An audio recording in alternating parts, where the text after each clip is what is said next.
Hello les autonomistes. Alors aujourd'hui on fait une petite vidéo dans le jardin car comme vous le savez on cherche à être aussi autonome en nourriture et donc du coup on a mis en place un petit jardin en permaculture comme vous pouvez le voir sur les images.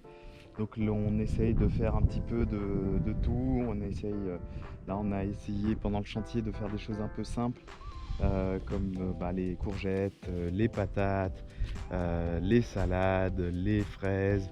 Enfin voilà, on a fait vraiment des choses très simples. On a essayé aussi des patates sur butte. Donc là, on a fait des buttes très simples de paille et de tonte de gazon, de compost et de caca de biquette. Et voilà, donc là, les résultats sont assez sympas. Et du coup, pour que tout ça, ça pousse, on a mis en place un système d'arrosage euh, qu'on a essayé d'automatiser au plus pour éviter la corvée d'arrosage. Et pour ça, on a opté en fait pour du tuyau micro-poreux. C'est sur recommandation de Roland qui travaille donc dans les serres. Il nous a recommandé ce système d'arrosage parce qu'ici on est dans une région où il risque d'avoir de fortes perturbations en apport d'eau, on risque d'avoir des grandes sécheresses dans les années à venir, donc il faut un peu anticiper ce manque d'eau. Donc du coup je vais vous montrer en image le système qu'on a mis en place. Donc ici on a le tableau de commande électrique dans lequel donc on a un régulateur qui est alimenté par un panneau solaire. Ce même régulateur alimente la batterie. Ici, on a nos départs électriques vers les différents appareils qui sont alimentés, à savoir donc ici un timer qui gère donc l'arrosage et qui est branché ici en 12 volts sur un convertisseur pour après ressortir en 220 pour alimenter la pompe. Ensuite, rapidement, ici, je vous présente un timer qui gère l'électrification de la clôture pour éviter de se faire manger nos petits légumes par les blaireaux, les chevreuils et autres.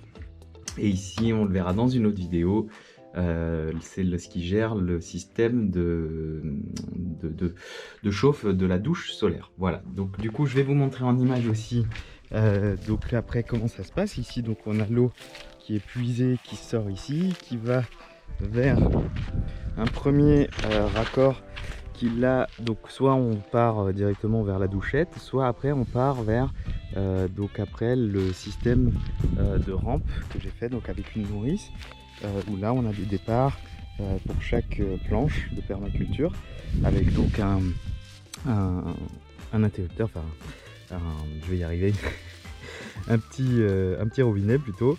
Et donc là après on voit notre tuyau poreux qui ressemble, c'est une sorte de tresse plate qui est en fait sointante quoi. Ça laisse sointer 4 à 6 litres d'eau par mètre linéaire et ça permet de faire vraiment un arrosage ciblé au pied de ce qu'on veut arroser tout simplement. Et donc ça permet de limiter grandement l'apport en arrosage. Le seul inconvénient que je peux voir à ce système, c'est donc dans les virages, il faut prévoir des coudes pour éviter que les tuyaux se pincent et que l'eau circule bien. C'est pour ça qu'on a fait des départs aussi à toutes les buttes.